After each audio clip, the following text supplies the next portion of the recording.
Assalamualaikum warahmatullahi wabarakatuh. Perkenalkan, nama saya Robi Cahaya Caksana dengan NIM 118140155. Di sini saya akan melakukan penelitian berupa pengembangan game edukasi etika adab dengan menggunakan augmented reality berbasis mobile. Ya. Jadi di sini terdapat beberapa pokok bahasan dalam penelitian saya.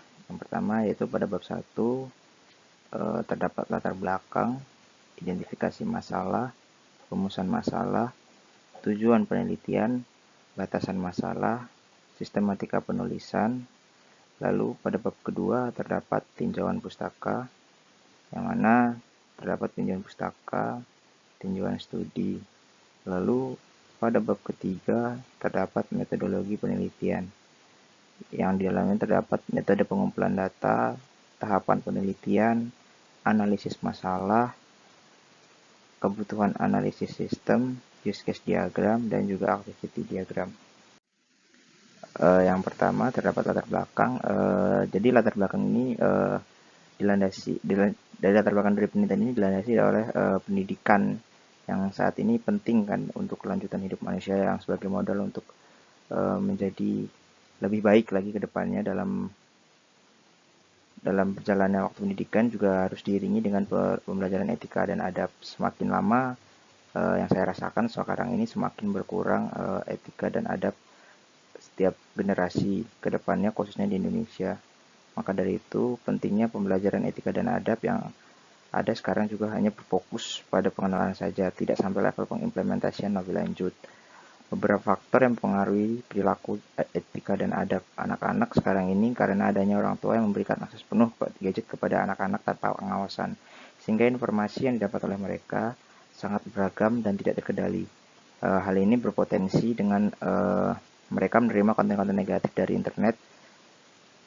Salah satu contohnya seperti dari TikTok ataupun YouTube, yang mana walaupun sekarang YouTube telah memfilter konten-konten untuk anak-anak, namun ada beberapa anak-anak yang lolos dari pengawasan orang tua sehingga menyebabkan mereka menjadi mengakses konten-konten yang menurut saya itu tidak pantas untuk mereka tonton, dan itu yang menyebabkan mungkin mereka merasa hal itu benar, dan karena sikap anak-anak yang belum bisa membedakan mana yang benar dan mana yang salah menjadikan mereka hanya mengikuti saja tanpa menyaring terlebih dahulu konten tersebut, sehingga menjadikan sikap dan perilaku mereka itu mengikuti apa yang mereka tonton dan apa yang mereka idolakan di internet.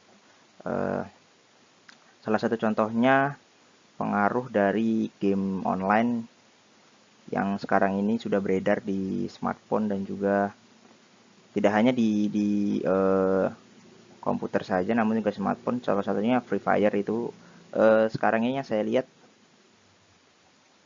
banyak beberapa kasus anak-anak yang telah kelewatan, mulai dari ketika mereka beribadah, mereka melakukan gerakan-gerakan yang tidak seharusnya dilakukan ketika mereka beribadah, sehingga itu menyebabkan menurut saya kurangnya etika dan adab itu sendiri, sehingga berangkat dari hal itu saya menginginkan pendidikan etika dan adab untuk anak-anak sejak dini, sehingga menjadikan mereka generasi-generasi yang beradab dan beretika kepada yang lebih tua terutama. Selanjutnya terdapat identifikasi masalah. Yang pertama itu menurunnya etika dan adab anak-anak sekarang, kurangnya etika adab anak-anak menjadikan generasi yang mundur dan tertinggal. Yang ketiga, game interaktif yang menarik dengan augmented reality. Yang lalu pada rumusan masalah, yang pertama terdapat seberapa efektif metode pembelajaran etika dan adab menggunakan augmented reality. Kedua, apakah permainan interaktif menggunakan augmented reality dapat mempengaruhi tingkat pemahaman anak-anak? Yang ketiga, seberapa signifikan pengaruh metode pembelajaran menggunakan permainan interaktif dengan augmented reality? Lalu tujuan dari penelitian ini adalah untuk memenuhi tugas mata kuliah metodologi penelitian dan bertujuan untuk membuat game mobile interaktif sebagai media pembelajaran bagi anak-anak menggunakan teknologi augmented reality untuk mengajarkan etika dan adab anak-anak sejak dini serta membantu tenaga pendidik menyampaikan pembelajaran. Nah, saya harap dengan adanya aplikasi ini nantinya ini juga bukan sebagai untuk ketika mereka di sekolah saja, namun juga sebagai media pembelajaran bagi orang tua kepada anak-anaknya sejak dini yang mungkin sudah kesulitan untuk lepas dari gadget. Dengan adanya game ini mungkin akan membantu mereka lebih paham mengenai etika dan adab kepada yang lebih tua ataupun teman-temannya, sehingga memungkinkan untuk menurunnya sikap-sikap mungkin kurang ajar kepada orang-orang di sekitar ataupun dengan orang yang lebih tua. Lalu pada tinjauan pustaka terdapat etika adab. Saya mengutip dari beberapa literasi dari tinjauan pustaka ini. Menurut beberapa literasi, etika dan adab, moralitas dalam tradisi ilmiah barat dikenal dengan istilah etika dan moralitas. Secara etimologi, istilah etika dan moral memiliki arti yang hampir sama, yaitu mengacu pada kebiasaan, adat istiadat, akhlak, niat, sikap, pandangan hidup, martabat, agama, dan watak seseorang. Yang kedua, augmented reality.